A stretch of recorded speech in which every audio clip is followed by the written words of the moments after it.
I didn't believe in God. I believed in science. In evidence. In what I could cut open, measure, and stitch back together. For 37 years, I had stood in operating rooms with a scalpel in my hand, holding the line between life and death for my patients. I was Dr. Michael Harris, cardiovascular surgeon, published researcher, proud atheist. I had seen inside the human body thousands of times. I had watched hearts stop and restart. I had pronounced people dead. And in all those years, in all those moments hovering between this world and whatever comes next, I had never, not once, seen a soul leave a body. No white light. No tunnel. No angels. Just biology failing. Just chemistry ending. I was certain. Arrogant, even. Death was the end. The final shutdown. Lights out. Nothing more. And then, on a Tuesday night in November, at exactly 11:43 p.m., I died. It happened in the place I felt most invincible, my own hospital. Sacred Heart Medical Center in Portland.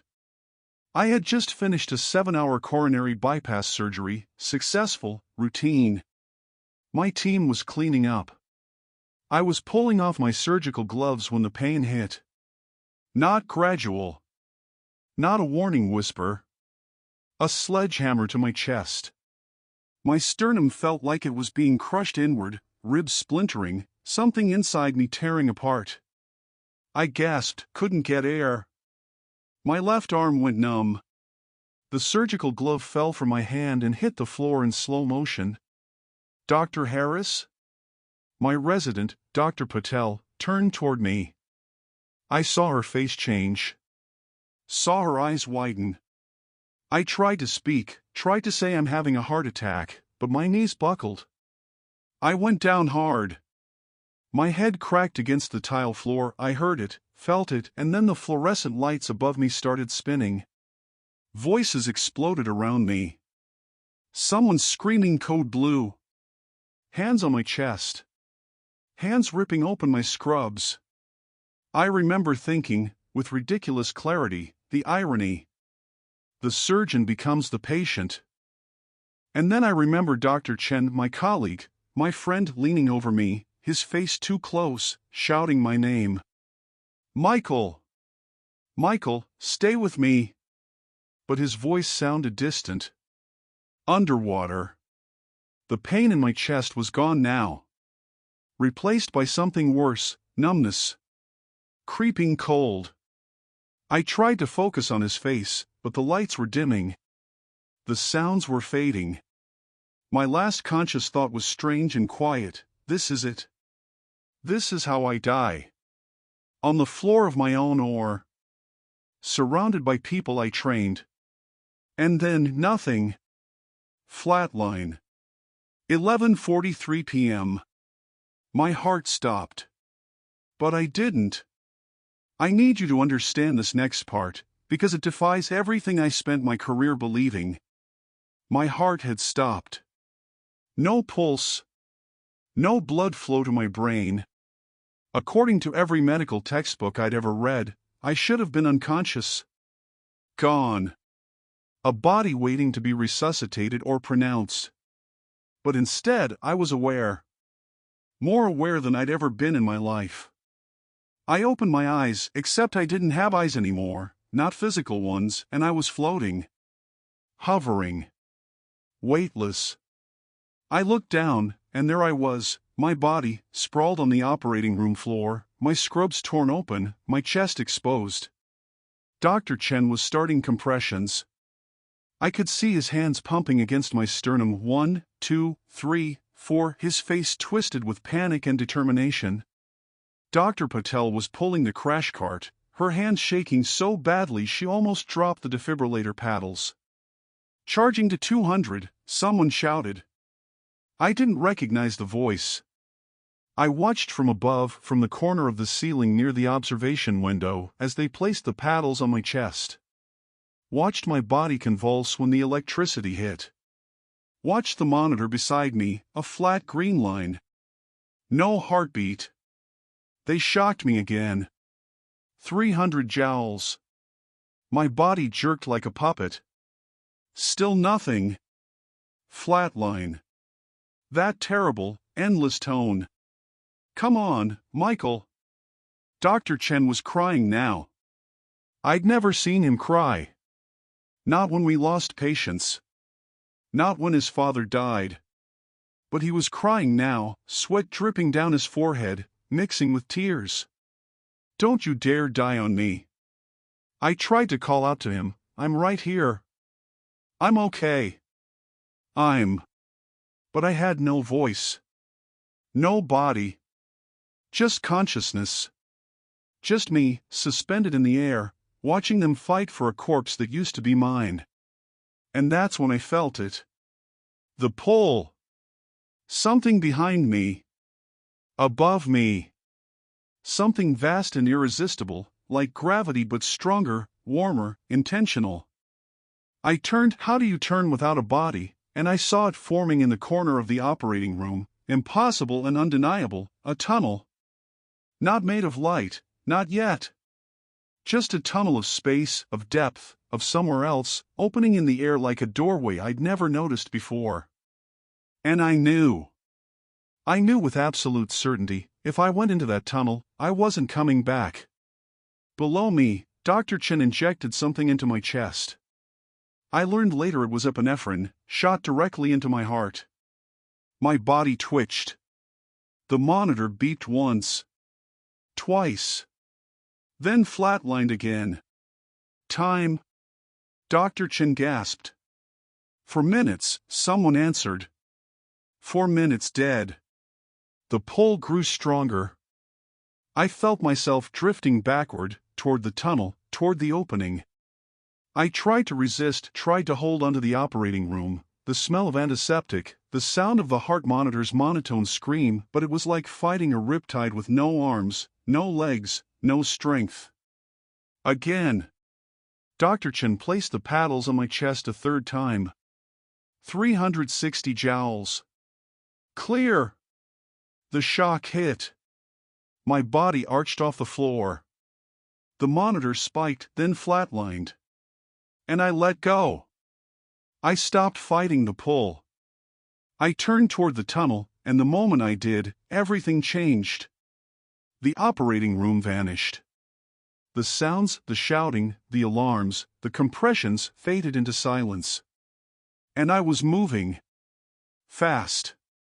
Being pulled through the tunnel, through space, through something I had no words for. I wasn't afraid. I should have been terrified, me, the atheist, the man of science, hurtling toward an afterlife I'd spent my entire adult life denying, but I wasn't afraid. I was curious. And somewhere, deep in whatever I was now, soul, spirit, consciousness, I felt something I'd never felt before. Anticipation. Like I was going home. Like I'd been away for a very, very long time, and someone was waiting for me. Someone who'd been waiting my whole life. The tunnel grew brighter ahead. Not harsh. Not blinding. Warm. Golden. Alive. And then I saw it. The end of the tunnel. The opening. And beyond it. Light. Indescribable light. And something else.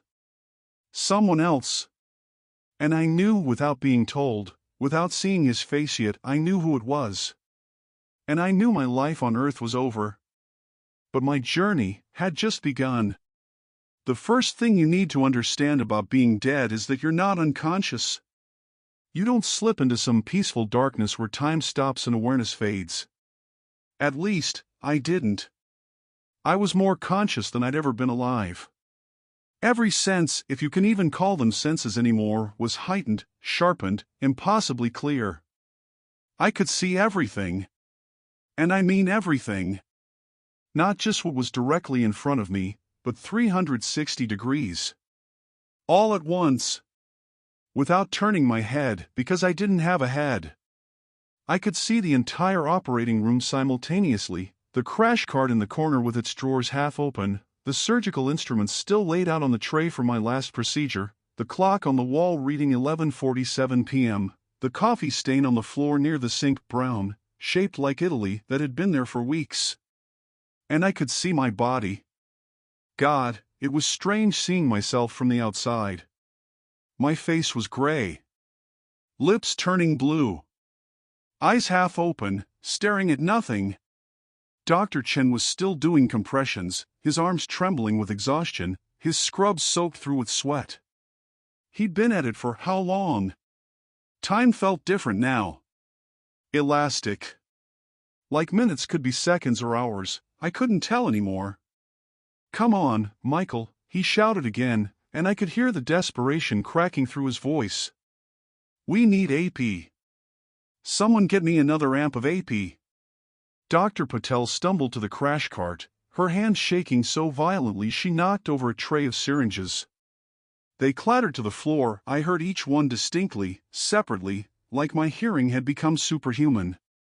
She grabbed a vial, drew up the medication, handed it to Dr. Chen. He plunged the needle into my chest again. Pushed the plunger.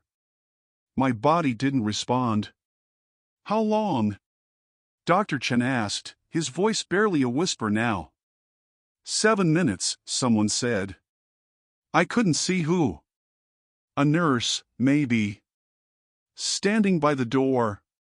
7 minutes without a heartbeat. 7 minutes without oxygen to my brain. By every medical standard I'd ever learned, I should have been brain dead by now. Irreversible damage. Even if they got my heart started again, I'd be a vegetable. No higher function. No personality. Just a body kept alive by machines. But here I was floating near the ceiling, fully conscious, fully me watching them fight for a corpse. I tried to call out again. "I'm right here. Stop. It's okay." But I had no voice. No lungs to push air through. No vocal cords to vibrate. I was pure consciousness, pure awareness, and completely unable to communicate with the living world below me. And that's when I noticed something else. The room wasn't empty. I mean, obviously it wasn't empty. There were doctors and nurses scrambling around my body, but there was someone else there. Something else. In the corner, near the door, standing in the shadows where the fluorescent lights didn't quite reach. A figure. Tall. Silent. Watching. I couldn't see its face. Couldn't tell if it was human or something else. But I could feel it watching me. Waiting. And for the first time since my heart stopped, I felt afraid. "Call it," someone said below me. No. No, they couldn't. Time of death, Dr. Chen's voice cracked. He stepped back from my body, his shoulders sagging. 11:49 p.m. 11:49. 6 minutes. I'd been clinically dead for 6 minutes. Dr. Patel pulled the sheet up over my face, my gray, lifeless face, and I watched her shoulders shake with silent sobs. Dr. Chen turned away, ripped off his gloves, threw them across the room. He slammed his fist against the wall. Once. Twice. The other nurses stood frozen, helpless, staring at the body that used to be their colleague, their boss, their friend. I wanted to scream. I wanted to tell them I was still here, still watching, still alive in some impossible way. But I couldn't. I was untethered.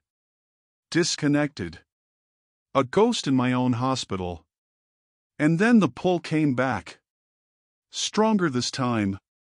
Irresistible. I felt it behind me, that same gravitational force, that same warmth, and when I turned, if you can call it turning, the tunnel was there again. Wider now. Brighter. The golden light at the end pulsing like a heartbeat. Like it was alive. Like it was calling me. And I heard something. Not with ears, I didn't have ears. But I heard it in my mind, in my chest, in whatever core of me still existed. A voice. distant, gentle, but unmistakable. Come. One word. Just one.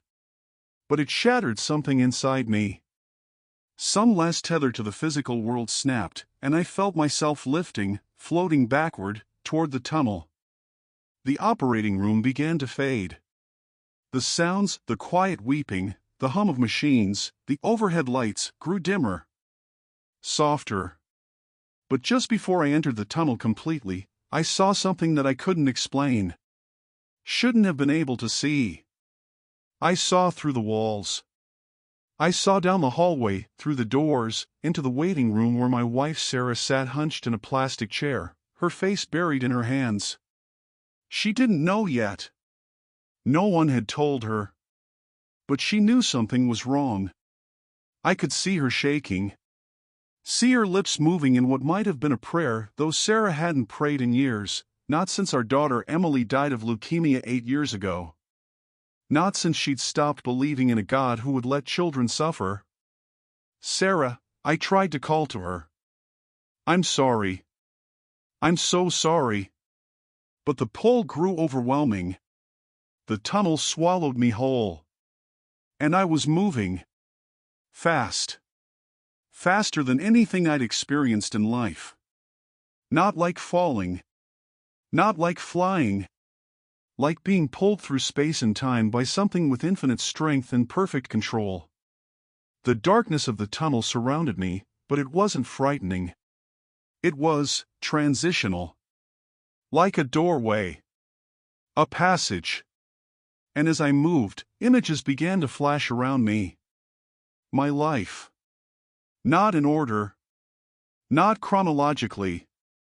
Random moments, scattered like photographs thrown into the air. Me at 7 years old, sitting in church beside my mother, bored out of my mind, swinging my legs and counting ceiling tiles. Me at 19, in my college dorm room, closing my biology textbook and announcing to my roommate, "There's no God. Just cells and chemistry. Anyone who believes otherwise is delusional."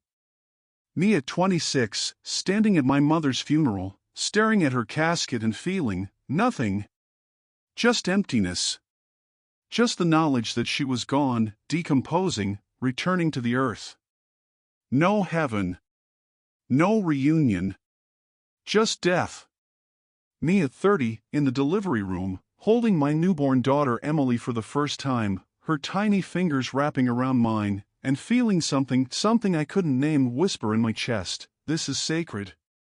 Me at 34, in a pediatric oncology ward, watching Emily's body waste away, her hair gone from chemotherapy, her skin translucent, and screaming at Sarah when she suggested we pray. Prayer doesn't work.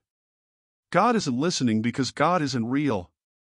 Me at 35, standing at Emily's grave, 8 years old and gone, and feeling my heart harden into stone. Into certainty.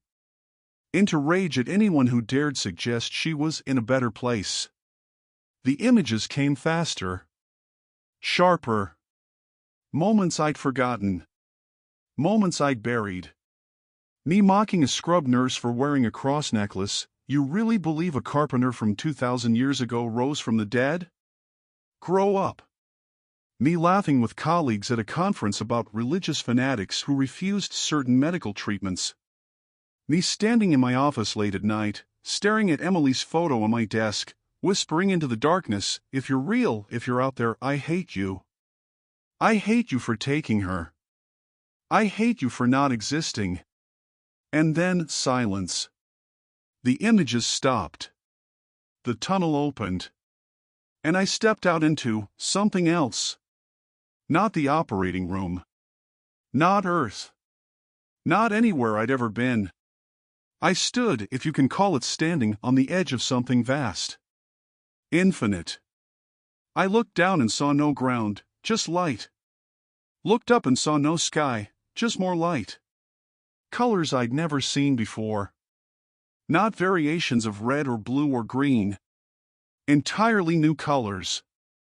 Colors that don't exist in the human spectrum. And the light, it wasn't harsh.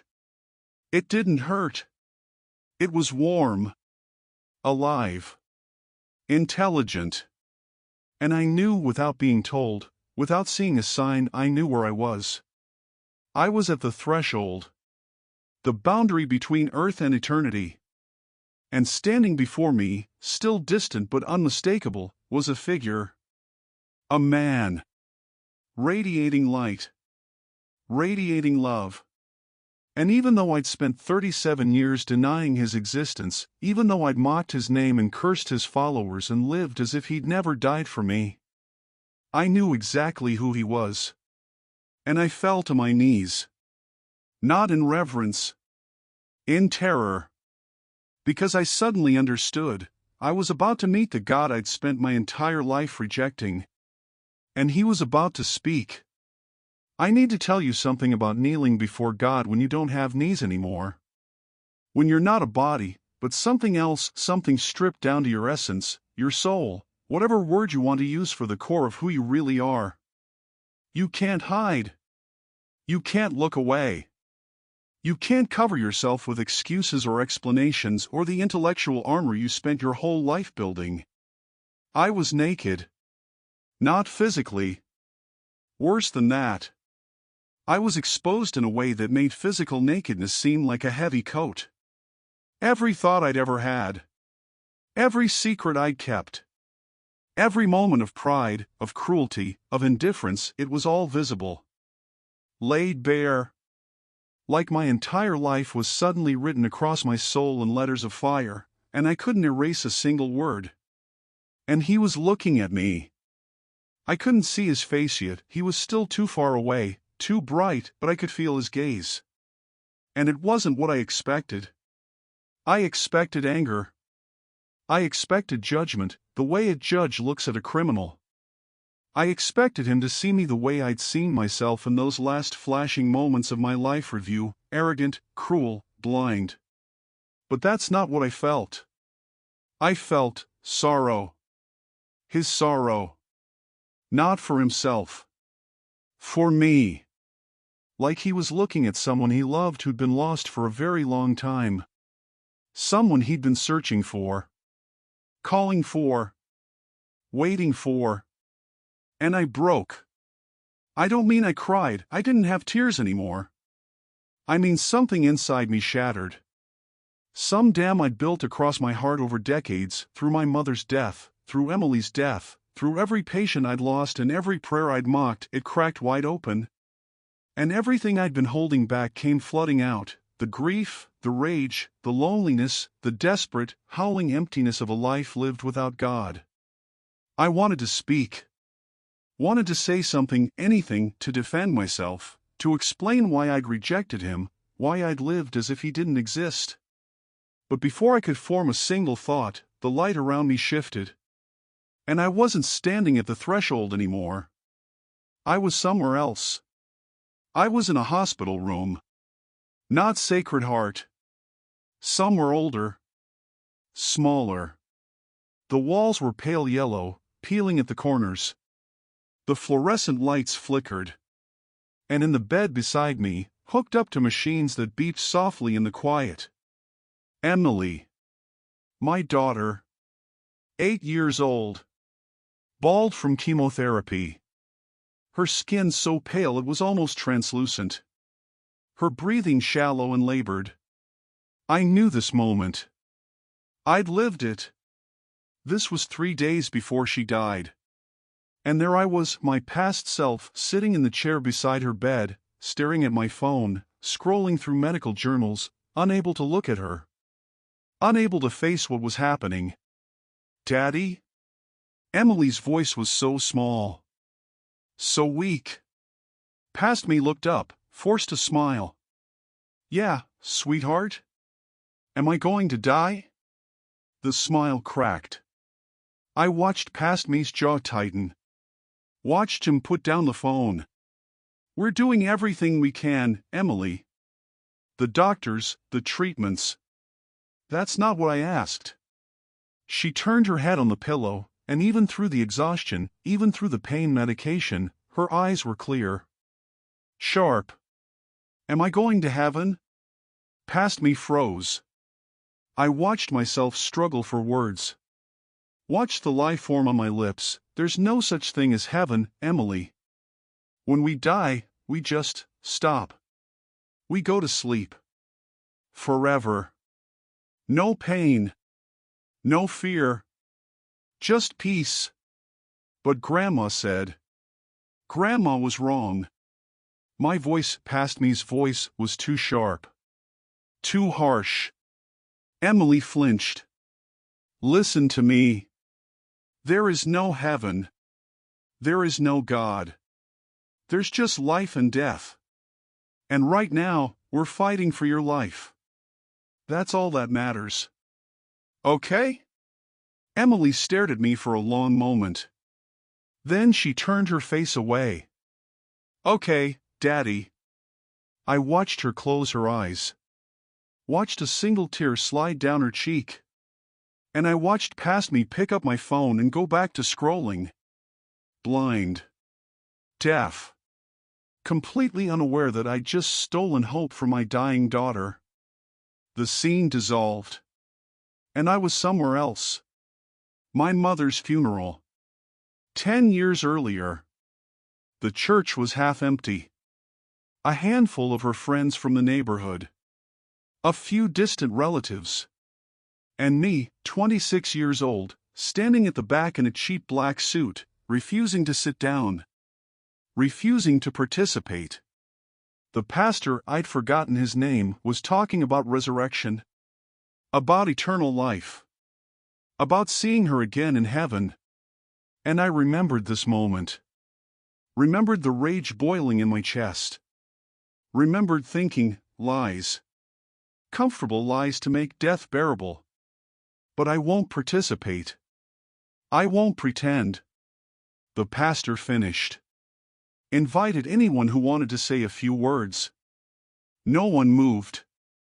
The silence stretched. Uncomfortable. Painful. And I, past me, stood there. Silent. Stone-faced. I didn't say goodbye. Didn't share a memory. Didn't honor her. Because I was too proud. Too certain. Too convinced that grief was weakness and faith was delusion. I watched my younger self walk out of the church before the service ended. Watched the hurt on the pastor's face. Watched my mother's friends whisper to each other, shaking their heads. The scene dissolved again. And now I was in a surgical lounge. Sacred Heart. 3 years ago. Dr. Patel, young, nervous, fresh out of residency, was sitting across from me during a break between surgeries. She was holding a small wooden cross in her hands, running her thumb over it absently. Is that new? Past me asked, nodding at the cross. She looked up, almost embarrassed. Oh. Yeah. My grandmother gave it to me before she passed. She said it would protect me. She laughed softly. I know it's silly, but it is silly. I heard the condescension in my voice. The cruelty. You're a doctor, Patel. You deal in evidence. Science. Not superstition. That piece of wood isn't going to protect you from anything. It's just wishful thinking. I watched her face fall. Watched her slip the cross back into her pocket, her cheeks flushing with shame. Sorry, she mumbled. You're right. Sometimes it's comforting, you know? Comfort isn't truth. Past me stood up, grabbed my coffee. The sooner you separate the two, the better surgeon you'll be. I walked out. Left her sitting there, small and humiliated. The scene dissolved. And they kept coming. Faster now. Moment after moment. Year after year. A montage of my life, but not the highlights, the low points. The moments I'd forgotten or buried or justified. Me laughing when a nurse mentioned she'd be praying for a patient. Save your breath. Prayers never saved anyone. Medicine does. Me rolling my eyes when a patient's family asked if they could have a chaplain present during surgery. Sure. If it makes you feel better. But God's not going to be in that or. Just me. Me snapping at Sarah when she suggested we go to church after Emily died. Are you serious? You want to worship the God who murdered our daughter? You want to sing songs to him? You're out of your mind. Me standing over a patient, an elderly woman, dying of heart failure, and telling her bluntly, there's nothing more we can do. Your heart is failing. You have maybe 2 weeks. I suggest you get your affairs in order. And when she whispered, will I see my husband again in heaven? I said nothing. Just stared at her. Let the silence answer. Each moment hit me like a physical blow. Not because someone was punishing me. Because I was seeing, truly seeing, for the first time.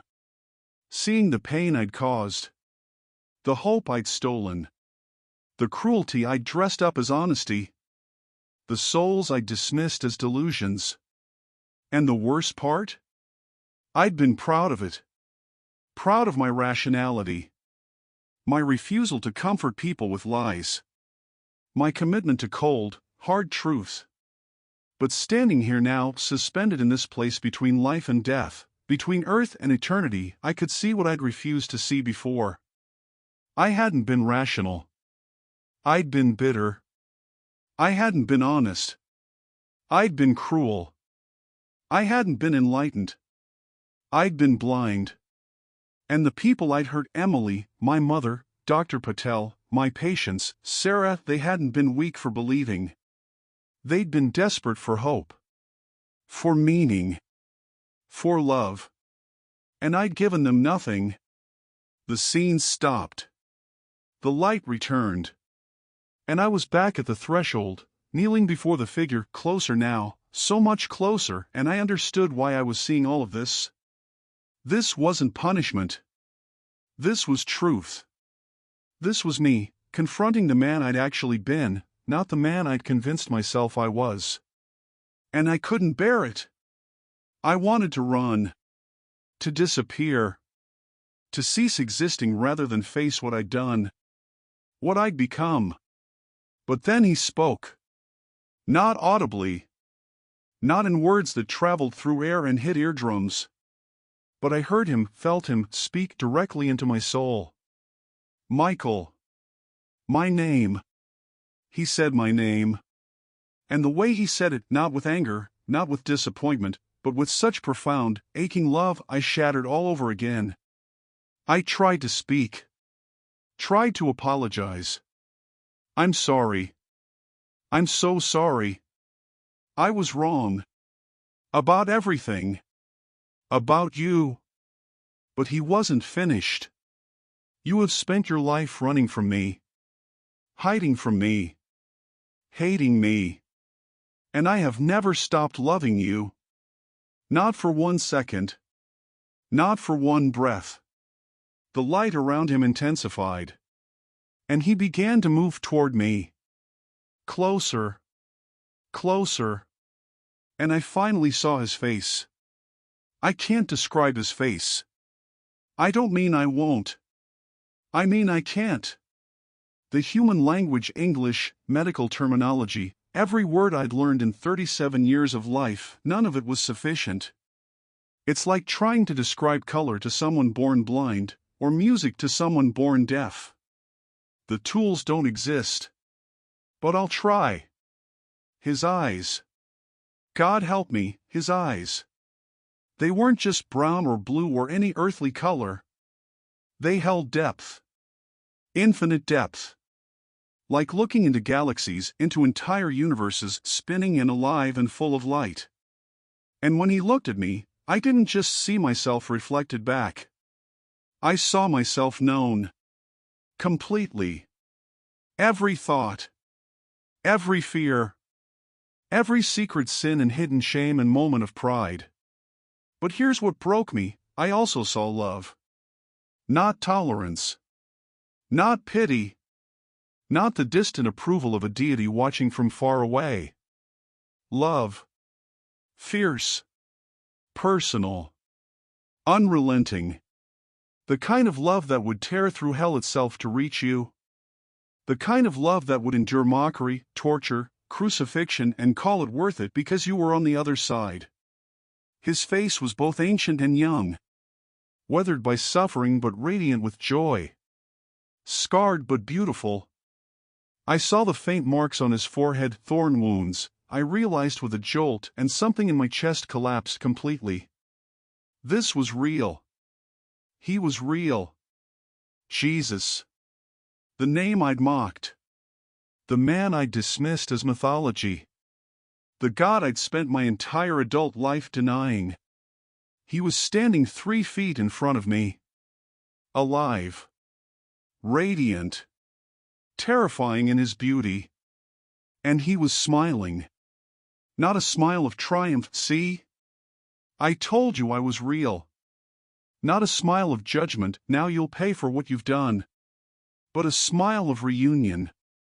Like a father seeing a long-lost son finally come home. Like someone who'd been waiting, hoping, calling out in the darkness, and had finally been answered. Michael, he said again, and this time his voice was audible. Rich. Warm. With an accent I couldn't place, or maybe it was every accent, all at once, the voice behind every language ever spoken. Welcome home. Home. The word hit me like a defibrillator shock. I opened my mouth, and suddenly I had a mouth again, a body again, though it felt different, lighter, more real than my physical body had ever felt, and I tried to speak. I don't, my voice cracked. I don't deserve to be here. I don't deserve to see you. I spent my whole life. I know. He knelt down. Jesus, King of the universe, creator of galaxies, God made flesh, knelt down beside me. Put his hand on my shoulder. And the moment he touched me, warmth flooded through me. Not heat. Something else. Like every good thing I'd ever felt, every sunrise, every laugh, every moment of joy distilled into pure liquid light and poured directly into my veins. I know everything you did, Michael, he said gently. His eyes held mine. I was there. Every moment. Every word. I heard you when you cursed my name. I saw you when you turned dying patients away from hope. I felt it when you convinced your daughter there was nothing beyond death. Each sentence should have felt like a knife. Should have destroyed me. But his tone wasn't accusatory. It was grieved. Like he was recounting wounds he'd received personally. Because he had. But I was also there, he continued, when you held your daughter for the first time and whispered, "I'll protect you." I was there when you worked 70-hour weeks to save strangers' lives. I was there when you wept at your mother's grave even though you told yourself you were just crying because of biology, because of chemical reactions in your brain. I was there when you lay awake at night, staring at the ceiling, wondering if maybe, just maybe, there was something more. Tears were streaming down my face now. Real tears.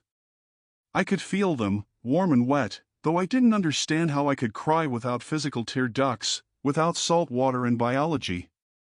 I never stopped loving you, Jesus said, and his voice broke.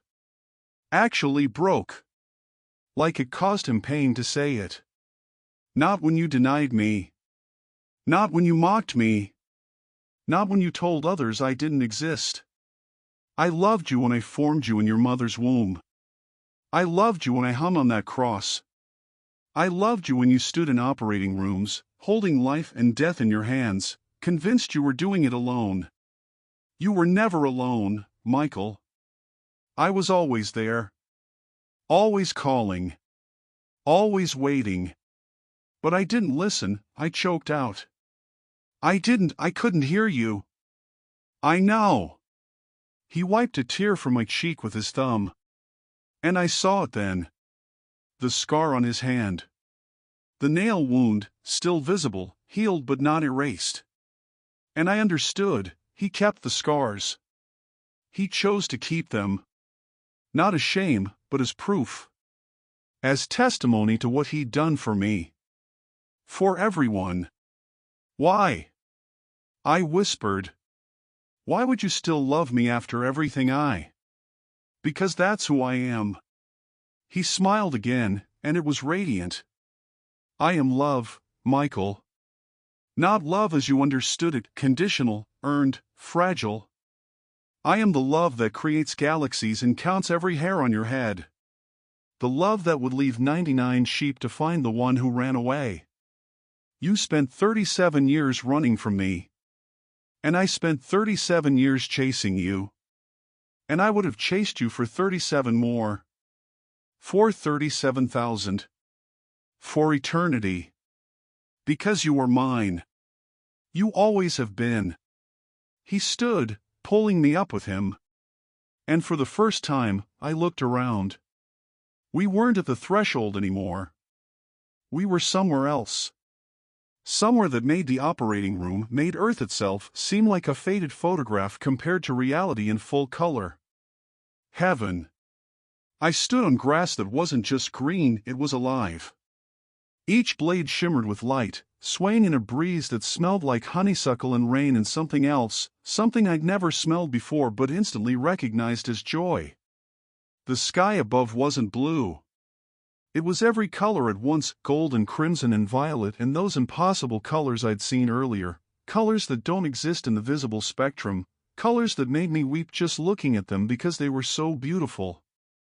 There were trees in the distance, massive, ancient, their branches heavy with fruit that glowed from within.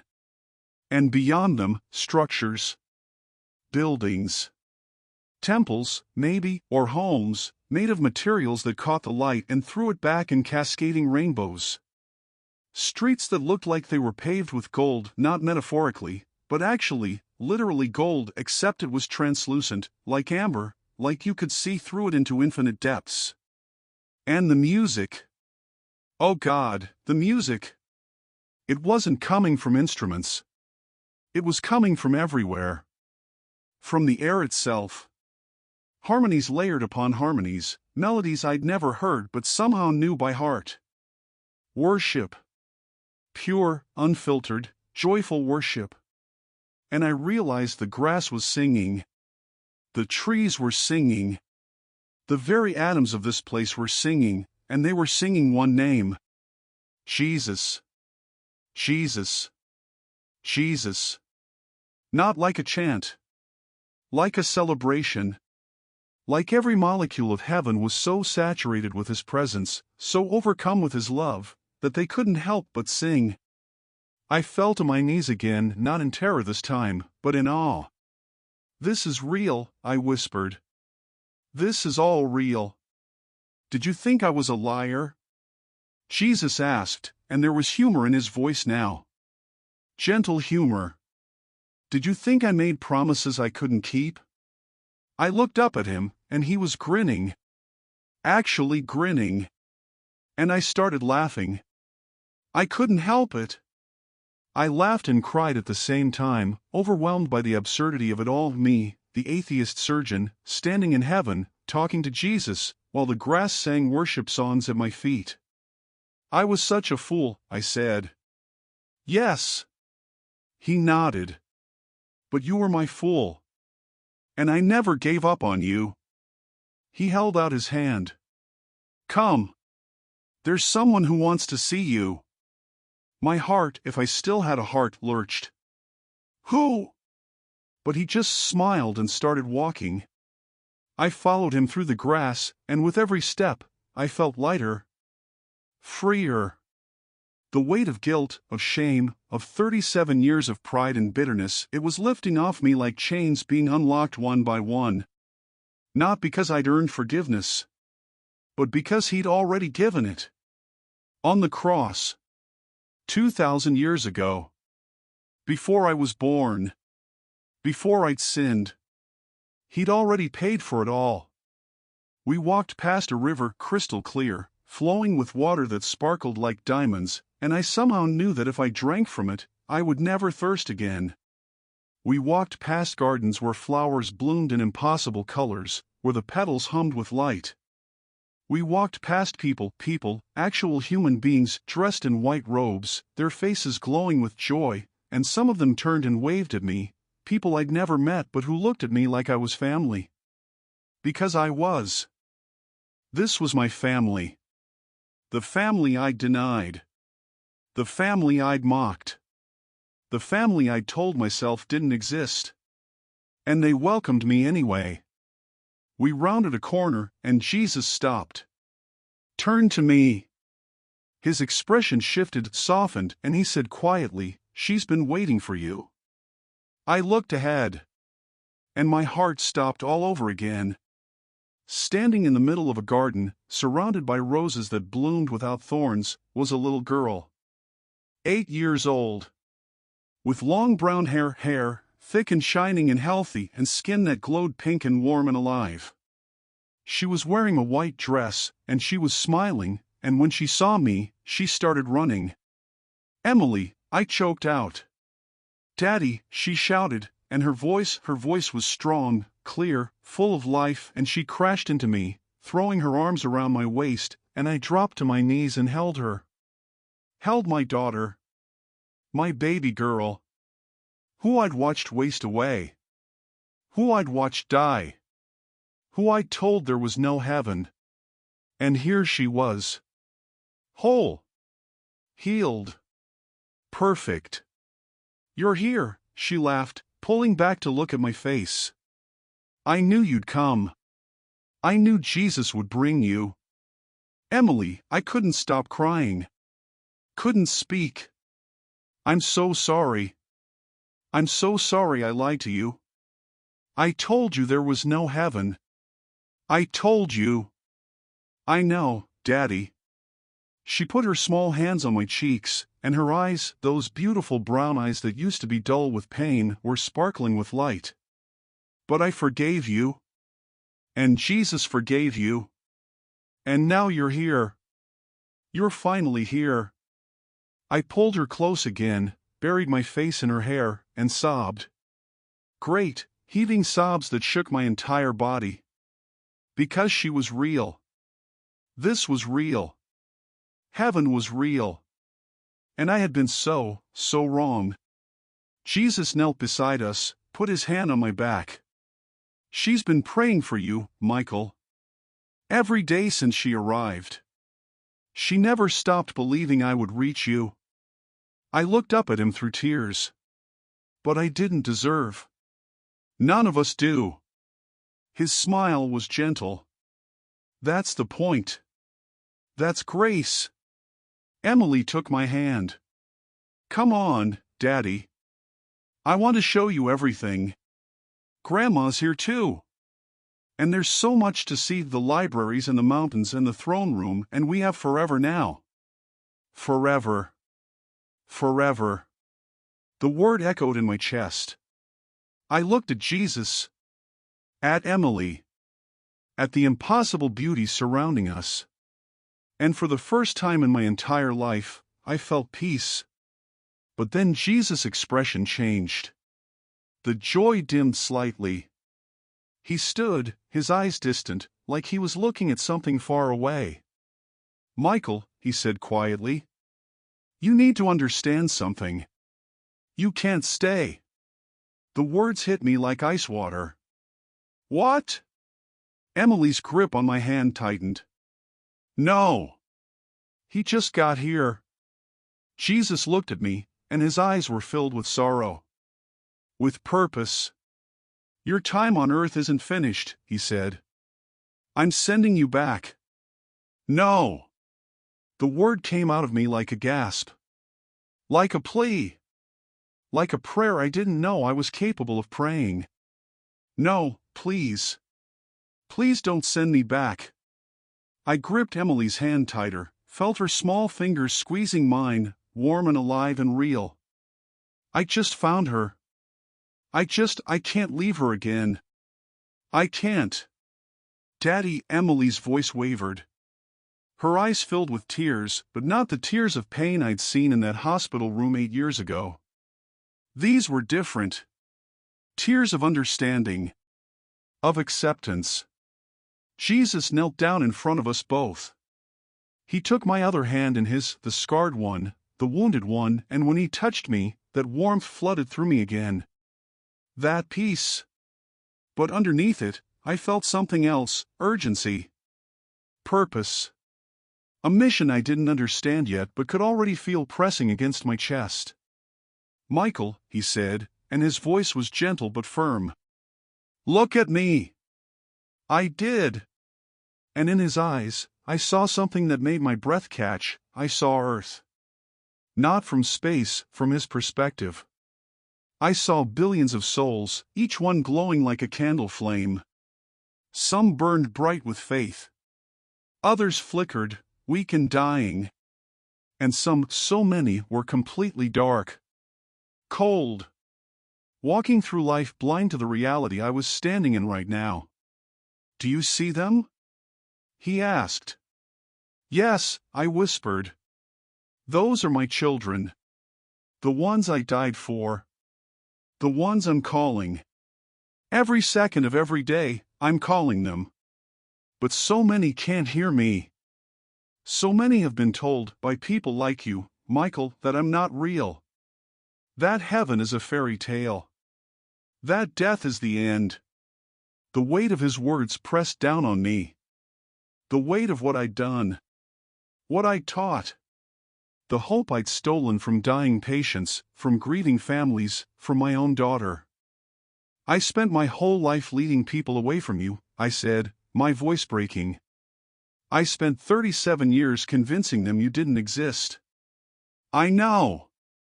Jesus' grip on my hand tightened. And now I'm giving you the chance to spend the rest of your life leading them back. The rest of my life.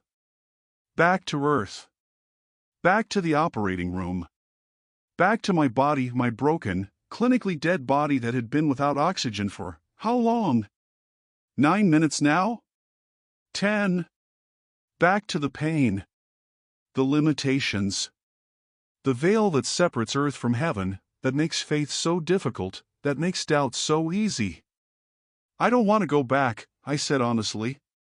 I want to stay here. With Emily. With you. This is what I've been missing my whole life. This is home. How can you ask me to leave? Jesus smiled, but there was sorrow in it. Deep sorrow. Do you think it was easy for me to leave heaven and come to earth? To put on human flesh, with all its pain, all its limitations, all its temptations? To live among people who would reject me, mock me, betray me, crucify me? I stared at him. At the scars on his hands. At the faint marks on his forehead from the crown of thorns. At the love in his eyes that had endured all of that and would do it again for me. I left heaven because I loved you, he said quietly. And now I'm asking you to leave heaven because you love me. Go back, Michael. Tell them what you've seen. Tell them I'm real. Tell them heaven is real. Tell them that I'm calling them home, but they have to choose. They have to believe. And some of them will only believe if they hear it from someone like you. Someone who denied me. Someone who died and came back. But why me? I asked desperately. I'm the worst person for this. I'm the one who mocked believers. I'm the one who destroyed faith. Who would listen to me? Everyone. Jesus stood, pulling me up with him. Emily stood too, still holding my hand, tears streaming down her cheeks. That's exactly why they'll listen. Because you were them. You were the skeptic. The atheist. The one who demanded proof.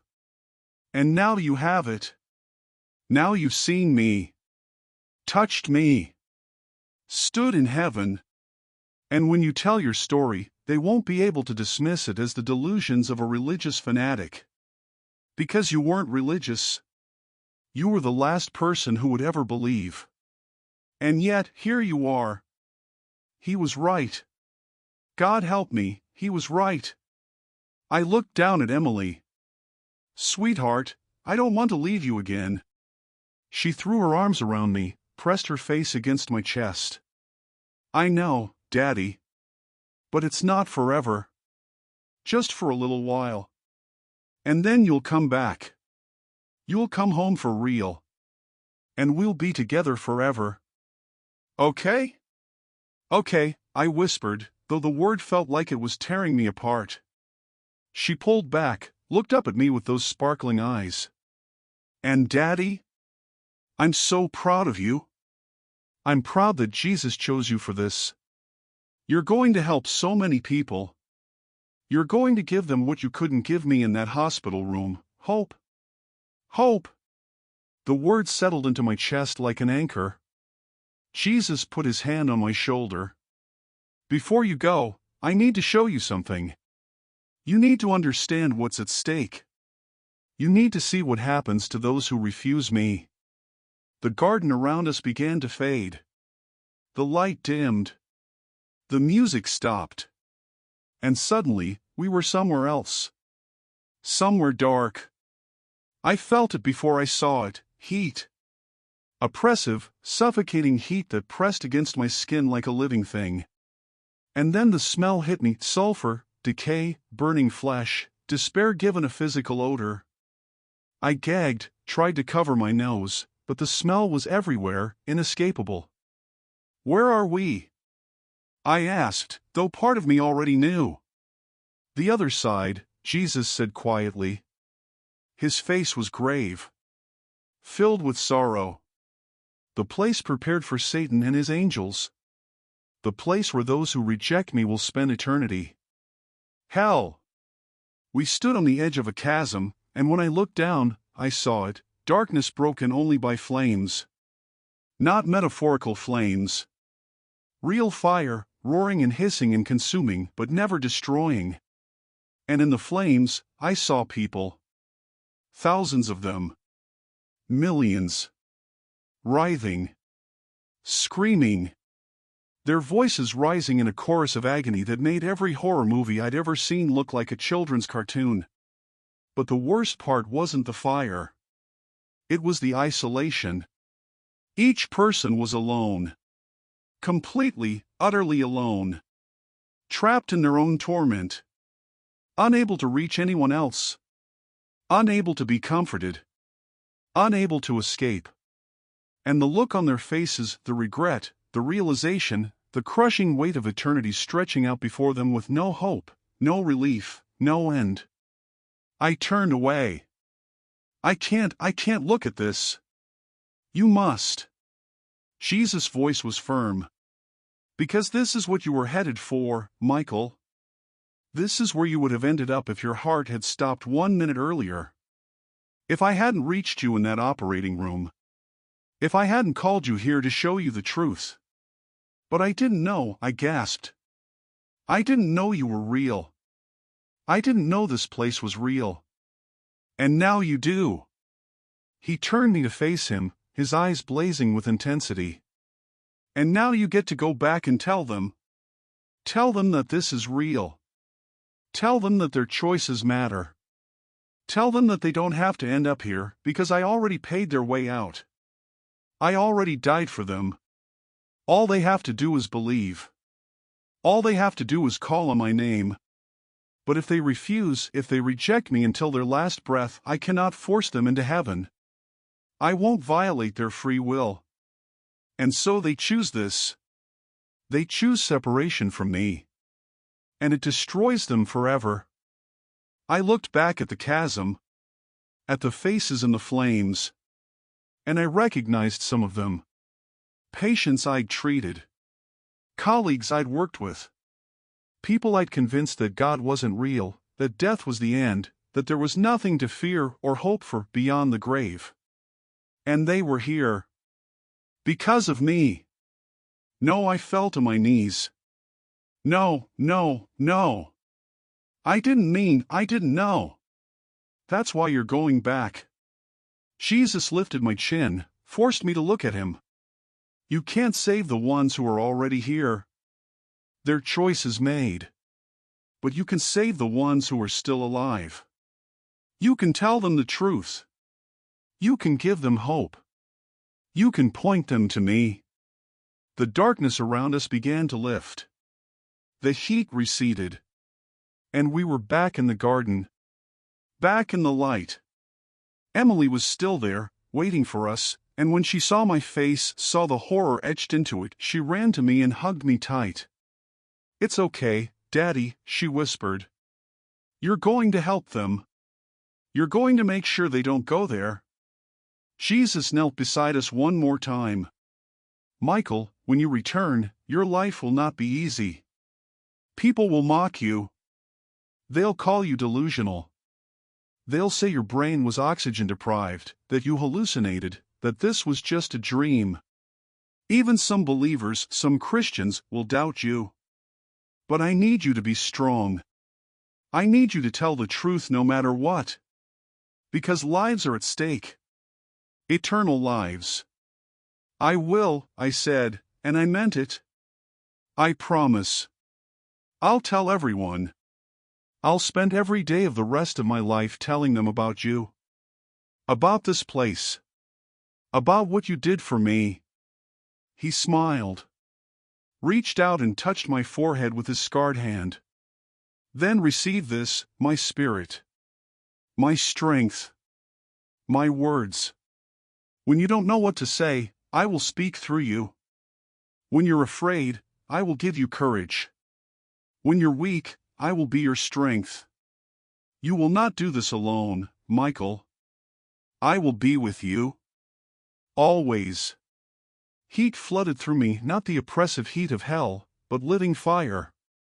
Holy fire. The presence of God Himself, filling me, changing me, empowering me. I gasped, overwhelmed, and when I opened my eyes, I saw the world differently. I saw people as Jesus sees them, precious, loved, worth dying for. "It's time," Jesus said gently. No, Emily's grip tightened. "Just a few more minutes." "It's okay, baby." I kissed her forehead. "I'll see you again. Soon. And then we'll have forever. I promise." She nodded, crying, and slowly let go of my hand. Jesus stood, pulled me up one last time. "When you wake up, you'll remember everything. Every word. Every image. Every moment. Tell them, Michael. Tell them all." "I will." He smiled that radiant, beautiful smile, and then he spoke one word. "Go." And everything exploded into light. Blinding. Overwhelming. Consuming. I felt myself being pulled backward, away from Jesus, away from Emily, away from heaven. The garden disappeared. The music faded. The colors bled away into whiteness. And then, pain. Searing, excruciating pain in my chest. Air rushing into my lungs. My heart, my physical heart, slamming against my ribs. Beeping. Machines beeping. People shouting. "He's back. We have a pulse. Pulse ox rising, 70, 75, 80. Michael. Michael, can you hear me?" I opened my eyes. Fluorescent lights. White ceiling.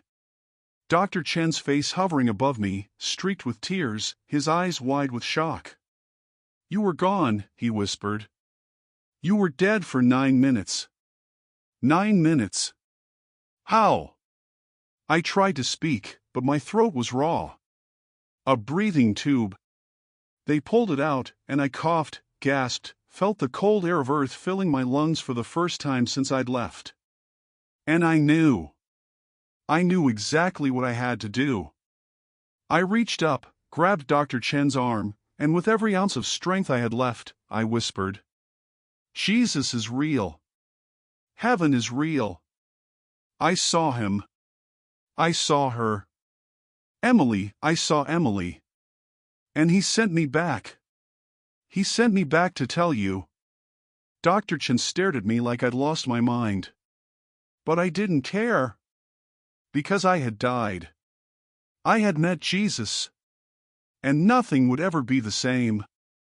The first thing you realize when you come back from heaven is that earth feels wrong. Not bad. Not evil. Just wrong.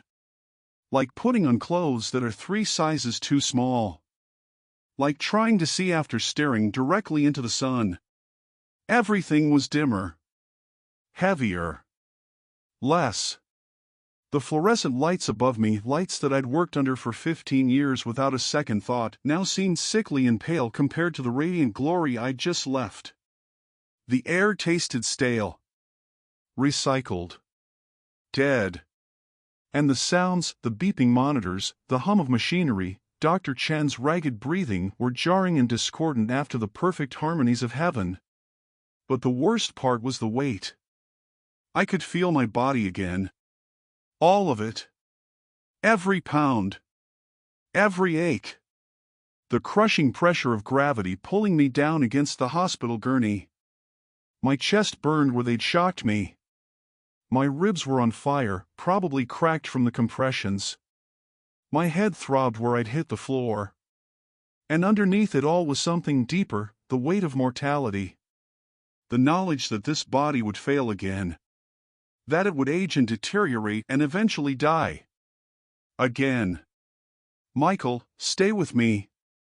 Dr. Chen's voice cut through my thoughts. His hands were on my shoulders, grounding me. You're in shock. Your heart stopped for 9 minutes.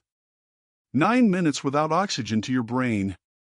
We need to run tests, CT scan, EEG, check for neurological damage. There's no damage. My voice came out hoarse, barely a whisper. Every word hurt. But I had to speak. Had to tell him. I'm fine. Better than fine. I was. You were dead. Dr. Patel appeared on my other side, her face pale, her hands shaking as she checked my vitals. Clinically dead. Flatline. No brain activity. We called time of death at 11:49. It's now, she glanced at the clock, 11:58. You've been gone for 9 minutes. 9 minutes. On earth, 9 minutes. But in heaven? It had felt like hours. Days. Long enough to walk through gardens and stand at the edge of hell and hold my daughter and meet Jesus face to face. Time worked differently there. Or maybe it didn't work at all. Maybe eternity had no clock. I know I was dead, I said, fighting to sit up despite the pain screaming through my chest. That's what I'm trying to tell you. I was dead. But I didn't stop existing. I left my body. I watched you work on me. I saw hallucinations. Dr. Chen's voice was gentle but firm. Professional. The voice he used with patients experiencing post-traumatic stress. Michael, your brain was oxygen deprived. What you experienced was likely a series of hallucinations caused by. I saw the coffee stain. The words came out sharp. Urgent. On the floor. Near the sink. Shaped like Italy. Brown, with a lighter patch in the middle where someone tried to clean it but gave up. It's been there for 3 weeks. Dr. Chen froze. And you, I turned to Dr. Patel, you dropped a tray of syringes when you were getting the epinephrine. 5 syringes. They rolled under the crash cart. One of them is still there. Check. You'll find it. Dr. Patel's eyes widened. She walked slowly to the crash cart, knelt down, reached underneath. Her hand emerged holding a single syringe. How did you, she whispered. You were unconscious. You were dead. How did you see that? Because I was watching from above. I looked between them, desperate for them to understand. I was floating near the ceiling. By the observation window. I could see everything. I heard you call time of death. I heard Dr. Chen say my name. I watched you pull the sheet over my face. The room went silent. Dr. Chen's expression shifted. Not belief, not yet, but something else. Uncertainty.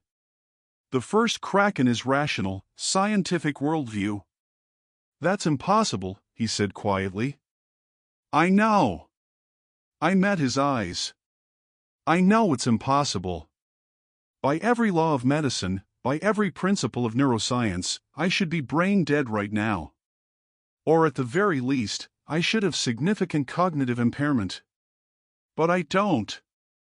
Because I wasn't just having hallucinations, Chen. I was somewhere. Somewhere real. Somewhere more real than this. Where? Dr. Patel asked, and I heard it in her voice, hope. Fragile, tentative hope. The same hope she'd had 3 years ago when she showed me her grandmother's cross, before I crushed it with my arrogance. I took a deep breath. Felt the air fill my lungs, painful, earthly air, but precious now in a way it had never been before. Heaven, I said. I went to heaven. I saw Jesus. And he sent me back. For a long moment, no one spoke. Then Dr. Chen stepped back. Ran his hand through his hair. Michael, I think we need to get you to CT immediately. You might have a brain injury we're not detecting. Temporal lobe seizures can cause vivid religious experiences, feelings of transcendence. It wasn't a seizure. I grabbed his wrist, held it tight. Chen, listen to me. I know how this sounds. I know what I would have said if a patient told me this story 2 hours ago. I would have done exactly what you're doing, explained it away with science, with brain chemistry, with oxygen deprivation. But I'm telling you, as your colleague, as your friend, as someone who spent 15 years standing beside you in operating rooms cutting open hearts, I saw Jesus. His mouth opened. Closed. He looked at Dr. Patel, lost. What did he look like? The question came from behind me. Soft. Trembling. I turned. Sarah. My wife stood in the doorway of the operating room, still in her street clothes, her face streaked with tears. Someone must have called her. Told her I'd coded. Told her I'd died. And now here I was, sitting up, talking about heaven, and she was staring at me like she was seeing a ghost. Sarah. What did Jesus look like? She asked again, and her voice broke on his name. If you really saw him, Michael, if this isn't some hallucination or dream or trick your brain is playing, tell me. What did he look like? I looked into her eyes. Eyes that had stopped believing in God 8 years ago when Emily died. Eyes that had been empty ever since. Eyes that were now filled with desperate, aching need. And I told her the truth. He had scars, I said quietly. On his hands. From the nails. I saw them. I touched them. And his eyes, Sarah, his eyes held galaxies. Held love I'd never imagined possible. And when he looked at me, he didn't see the atheist who'd spent 37 years denying him. He saw someone he loved. Someone he'd died for. Someone he'd been calling home for decades. A sob escaped her throat. She pressed her hand to her mouth. And Emily, she whispered. Did you? Yes. Tears poured down my face now, hot and real and unstoppable. I saw her, Sarah. She's there. She's in heaven. She's whole and healthy and more alive than she ever was here. Her hair grew back. Her skin glows. She runs and laughs and she's been waiting for us. Praying for us. She never stopped believing we'd see each other again. Sarah collapsed. Just dropped to her knees right there in the doorway, her hands covering her face, her whole body shaking with sobs. 8 years of grief. 8 years of anger and doubt and crushing loss, all of it pouring out in gasping, broken cries. I tried to get up, tried to go to her, but my body wouldn't cooperate. The pain in my chest was too much. Dr. Patel moved instead, kneeling beside Sarah, putting an arm around her shoulders. And then Sarah looked up at me, her face wet and raw and desperate, and asked the question that would change everything. How do I get there? How do I see her again? This was it. The moment Jesus had sent me back for. Not for the doctors. Not for the medical miracle. For this. For my wife. For the woman I'd poisoned with my atheism, who I'd convinced there was no hope, no heaven, no God who cared. You believe, I said, my voice steady despite the pain. You believe that Jesus is real. That he died for you? That he rose again. And you ask him to forgive you? To save you? To come into your life? That's it, Sarah. That's all it takes. That's all? She laughed bitterly through her tears. After everything we said? After everything we believed or didn't believe? After we told Emily there was no heaven, no God, no hope? He'll just forgive us? Yes. I held her gaze. Because that's who he is. That's grace. I don't deserve it. You don't deserve it. No one deserves it. But he offers it anyway. Because he loves you. Because he died for you. Because he wants you home. Sarah stared at me for a long moment. Then, slowly, she closed her eyes. Bowed her head. And in a broken, trembling voice, she prayed. Jesus, I don't know if you can hear me. I don't know if I believe this yet. But Michael saw you. And he saw Emily. And I need to see her again. I need to know she's okay. So if you're real, if you really died for me, if there's really a heaven waiting, I believe. Help me believe. Forgive me for everything I said, everything I thought, everything I taught our daughter. And save me. Please. Save me. The moment she finished, something changed in the room. I felt at first a shift in the air, a warmth, a presence. And then I saw it, light. Not from the fluorescent bulbs overhead. Soft, golden light, streaming through the room like sunlight through water. No one else seemed to notice. But I saw it. And I knew. Jesus was here. Not visible. Not audible.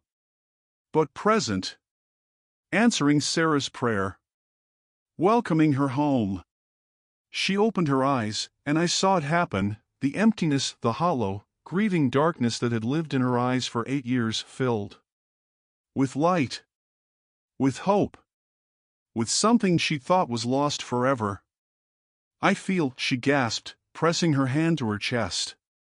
I feel different. Like something just. He's here, I said. He heard you, Sarah. And he answered. She started crying again, but these weren't tears of grief. They were tears of relief. Of joy. Of coming home after being lost for so long. Dr. Patel was crying too. She still knelt beside Sarah, and now she pulled out something from under her scrubs, the small wooden cross her grandmother had given her. The one I'd mocked 3 years ago. I never stopped believing, she whispered, looking at me. Even after you said it was foolish. Even when I felt ashamed. I never stopped. I'm sorry. The words came from the deepest part of me. I'm so sorry for what I said. For how I treated you. You were right. You were right all along. She smiled through her tears. He forgives you. And so do I. Dr. Chen still stood back, arms crossed, face skeptical. But I saw something in his eyes, something wavering. The scientist wrestling with the evidence. With what he'd seen. With what I'd described. 9 minutes, he said finally. You were dead for 9 minutes. No brain damage. Perfectly coherent. Describing things you couldn't have seen. That's not explainable. No, I agreed. It's not.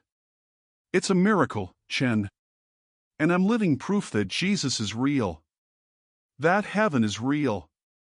That death isn't the end. He shook his head slowly. Not in denial. In wonder. I need time. I need to process this. But Michael, he looked at me, and for the first time since we'd met in residency 15 years ago, I saw fear in his eyes. If what you're saying is true, if there really is a heaven and a hell, if our choices really matter, we need to talk. Soon. Any time, I said. I'll tell you everything. I'll spend the rest of my life telling anyone who will listen. Because that's what Jesus had asked me to do. That's why he'd sent me back. Not to resume my old life. Not to return to business as usual. But to be a witness. A testimony. Living proof that the gospel isn't a fairy tale, it's the truest thing in the universe. Over the next hour, they moved me to the ICU. Ran tests. CT scan came back normal. EEG showed normal brain activity. Blood work was perfect. Every measurement, every scan, every assessment showed the same impossible result. I was fine.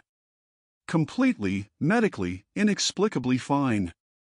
By all rights, I should have been dead. Or brain damaged. Or in a coma. Instead, I was sitting up in bed, telling nurses and doctors and anyone who would listen about the 9 minutes I spent in eternity. Some believed. Some didn't. Some were skeptical but curious. But every single one of them listened. Because I was Dr. Michael Harris. The atheist surgeon. The skeptic. The man who'd spent 15 years mocking faith and explaining away miracles. And now I was a miracle myself. Word spread fast. By morning, the entire hospital knew. The atheist surgeon who died and met Jesus. Some people visited my room just to see if it was true. Just to look at the man who'd come back from the dead. And to every single one, I said the same thing. Jesus is real. Heaven is real. And you need to be ready. Because death is coming for all of us. And what happens next depends on what you do with him. I spent 3 days in the hospital. 3 days telling my story. 3 days watching faces change, skeptics becoming seekers, mockers becoming believers, the lost finding hope. And on the 4th day, they discharged me. Sent me home. Back to my life. Except it wasn't my life anymore. It was his. I'm sitting in my living room right now, recording this testimony 6 months after I died. 6 months since I stood in heaven and held my daughter and met Jesus face to face. And I need you to understand something before I finish this story. I am not special. I'm not holier than you. I'm not more deserving. I didn't earn what happened to me. If anything, I deserve the opposite. I spent 37 years actively working against God, mocking him, denying him, convincing others he didn't exist. I stole hope from dying patients. I taught my own daughter there was nothing beyond death. I was God's enemy. And he saved me anyway. That's grace. That's the Jesus I met.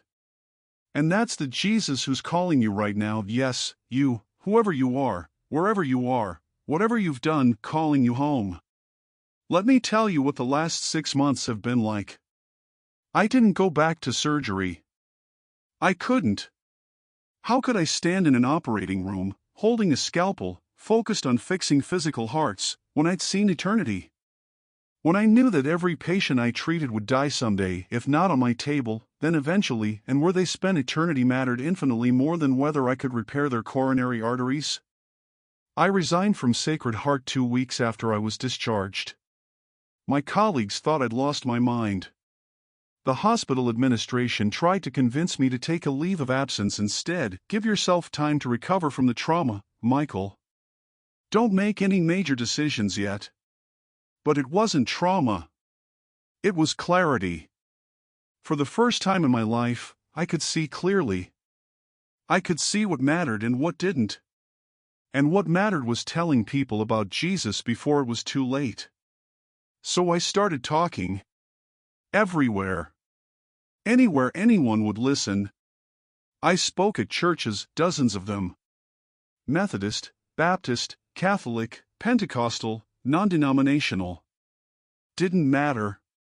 They all wanted to hear the story of the atheist surgeon who died and met Jesus. I stood in front of congregations of 10 people and congregations of 2,000 people, and I told them the same thing: I was wrong. About everything. And if I was wrong, maybe you're wrong too. Maybe the skeptic in your life is wrong. Maybe the atheist professor or the agnostic friend or the materialist scientist is wrong. Because I was them. And I met him. And he's real. I spoke at hospitals, medical conferences, grand rounds, anywhere doctors gathered. My former colleagues sat in uncomfortable silence as I described what I'd seen, what I'd experienced. Some laughed. Some walked out. But some stayed after and asked questions.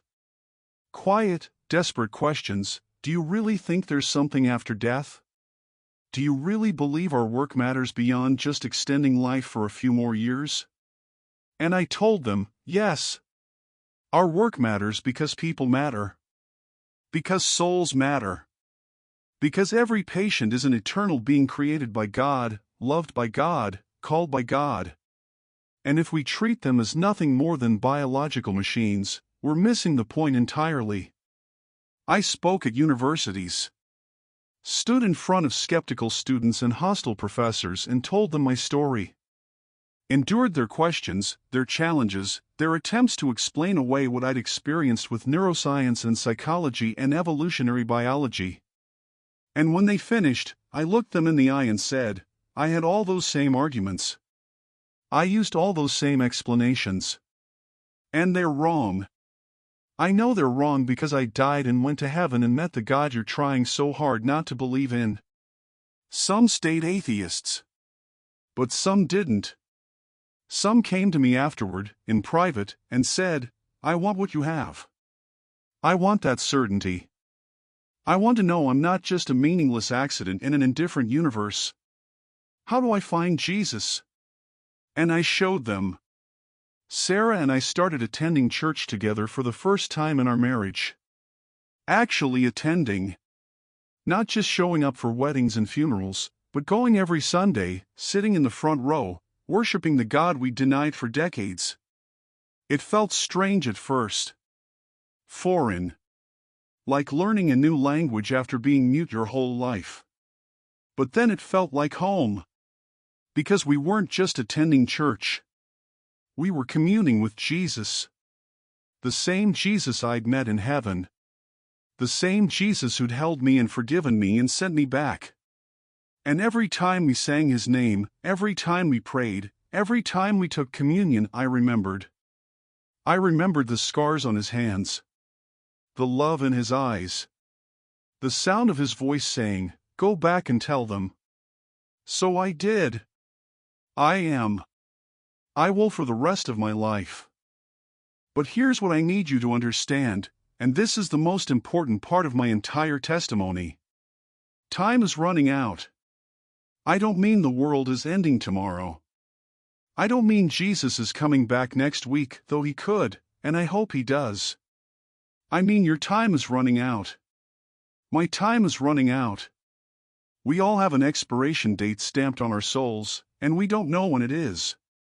I didn't know mine was November 14th at 11:43 p.m. I had no warning. No premonition. One moment I was pulling off my surgical gloves, the next moment I was dead. It happened that fast. And it will happen to you too. Maybe not today. Maybe not this year. But someday. Someday your heart will stop. Your lungs will fail. Your brain will shut down. And in that moment, that final, irreversible moment, you will step out of time and into eternity. And where you go depends on what you do with Jesus. Not on how good you've been. Not on how many charitable donations you've made or how many people you've helped or how moral your life has been. Those things are good. But they won't save you. I was a surgeon. I saved lives. I helped people. And I was headed for hell because I rejected Jesus. It's that simple. And that serious. Jesus said, I am the way, the truth, and the life. No one comes to the Father except through me. Not a way. The way. Not one option among many. The only option. You can reject that. You can call it narrow-minded or exclusive or offensive. I did for 37 years. But it's still true. I stood at the edge of hell. I saw the faces and the flames. I heard the screams. I felt the crushing weight of eternal regret. And the worst part wasn't the fire or the darkness or the torment. The worst part was knowing it could have been avoided. Every single person there could have been in heaven instead. All they had to do was believe. All they had to do was call on Jesus' name. But they refused. They rejected him. They dismissed him as mythology or superstition or emotional crutch. And now they're there forever. Don't let that be you. I don't care if you're an atheist. I was too. I don't care if you're a Muslim or a Hindu or a Buddhist or an agnostic. I've spoken to people from all those backgrounds who met Jesus in near-death experiences, who saw him and realized he wasn't just a prophet or a teacher or an enlightened being. He's God. He's the Creator. He's the only way home. I don't care if you've spent your whole life mocking Christians or rejecting faith or living as if God doesn't exist. I did all of that. And he still saved me. I don't care what you've done. What sins you've committed.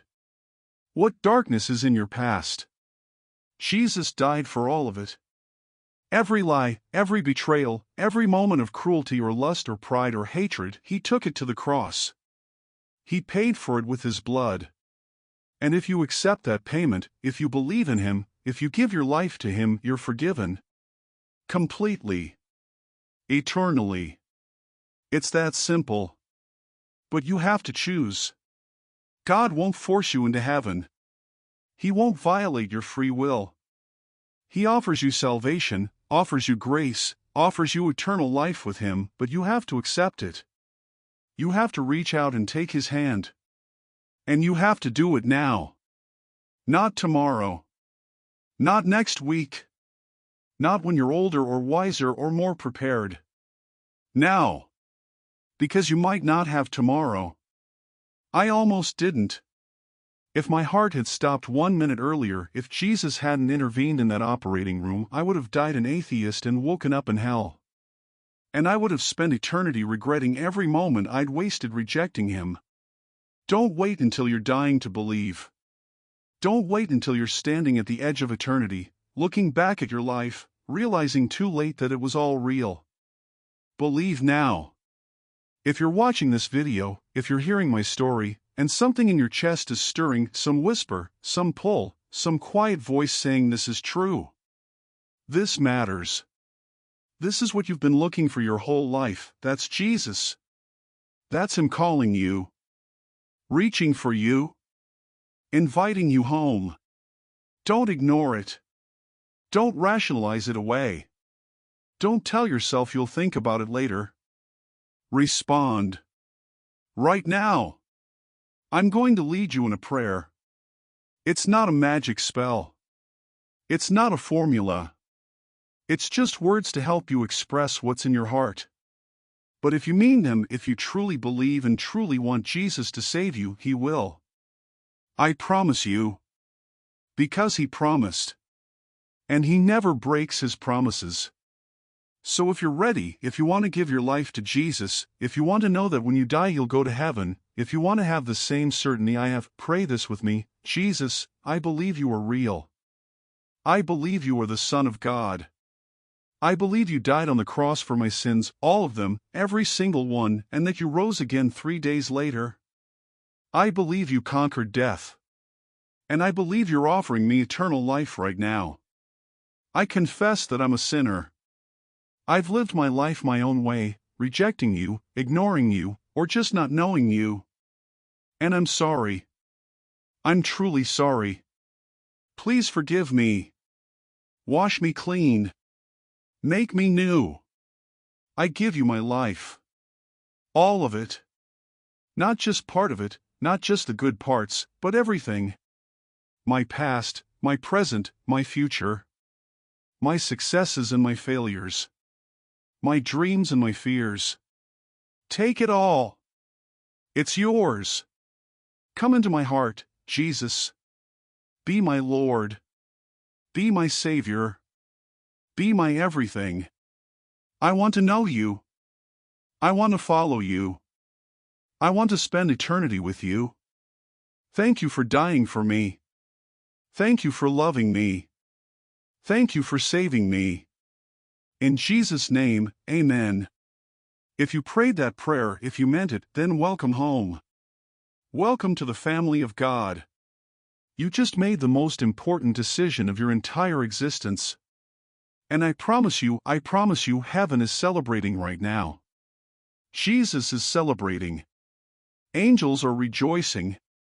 And your name has been written in the book of life. You're saved. Forever. Nothing can change that. Nothing can take it away from you. When you die, whether it's today or in 50 years, you will step out of your body and into eternity, and Jesus will be waiting for you. Just like He was waiting for me. And He'll smile and say, "Welcome home, my child. Well done. That's your future now. That's your hope. That's your certainty."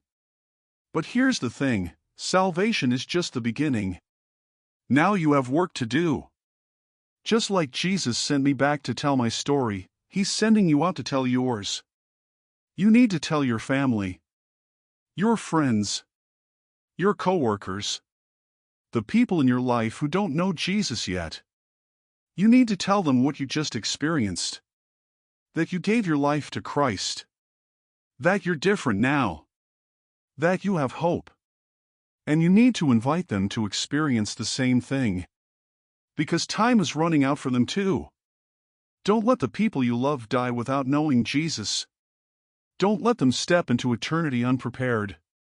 Warn them. Plead with them. Love them enough to tell them the truth, even if they mock you, even if they reject you, even if they think you've lost your mind. I've been mocked. I've been rejected.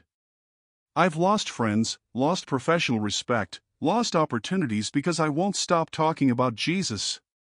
And I don't care. Because I've seen heaven. I've seen hell. And I know that nothing in this world matters compared to where we spend eternity. So I'll keep telling my story. I'll keep pointing people to Jesus.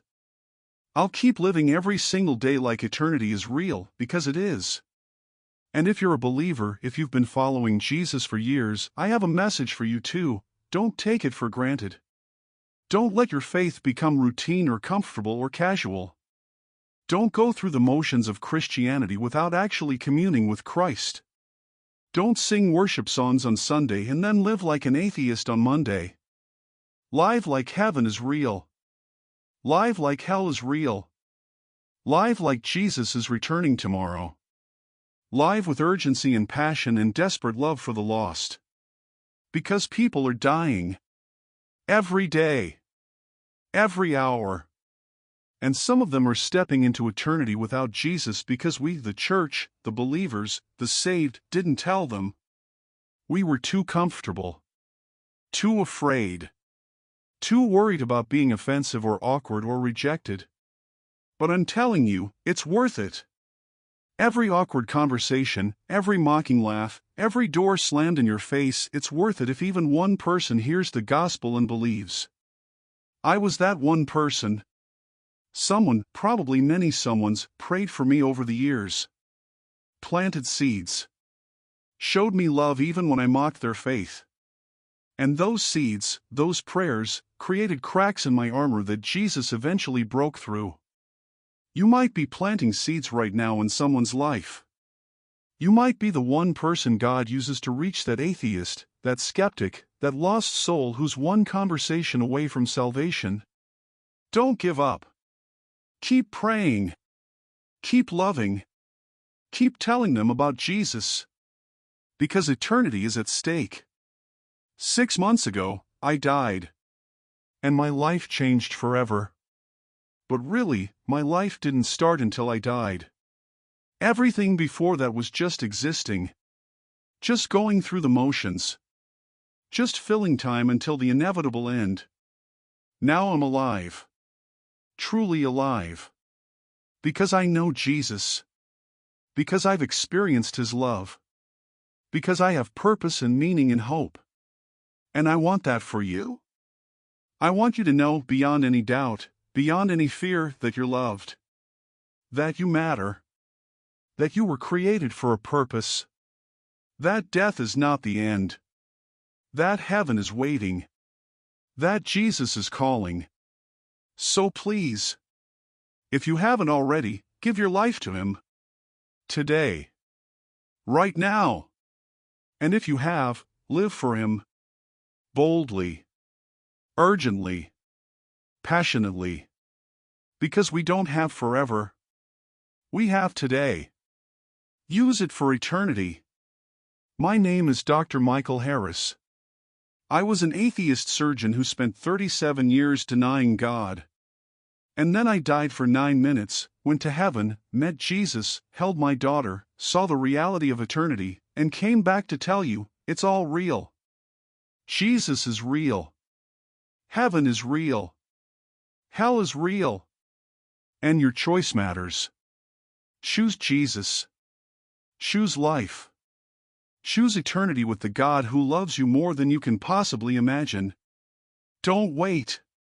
Don't hesitate. Don't risk eternity on doubt or pride or I'll think about it later. Do it now. Because I promise you, it's the best decision you will ever make.